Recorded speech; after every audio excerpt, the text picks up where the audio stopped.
સુરતમાં આતંકવાદી સામે સુરક્ષા મેળવવાને લઈને એનએસજી કમાન્ડો દ્વારા મોકડ્રીલનું આયોજન કરવામાં આવ્યું. શહેરના એસવીએનઆઈટી કોલેજના ગેસ્ટ હાઉસમાં મોકડ્રીલ યોજાઈ હતી, જેમાં દિલ્હીથી આવેલા એનએસજી કમાન્ડો સાથે સુરત એસઓજીના કમાન્ડોએ પણ ભાગ લીધો હતો.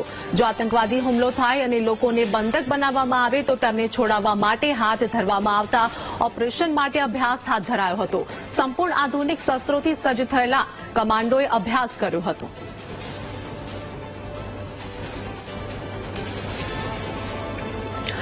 તો અદ્યતન શસ્ત્રોનો અભ્યાસ કરવામાં આવ્યો હતો. આ સાથે જ એનએસજી કમાન્ડોની મોકડ્રીલનું આયોજન કરવામાં આવ્યું હતું, જેમાં આતંકવાદી હુમલાને લઈને આ મોકડ્રીલનું આયોજન કરવામાં આવ્યું હતું, જેમાં એનએસજી કમાન્ડો સાથે એસઓજીના જવાનો પણ આ મોકડ્રીલ આયોજનમાં જોડાયા હતા.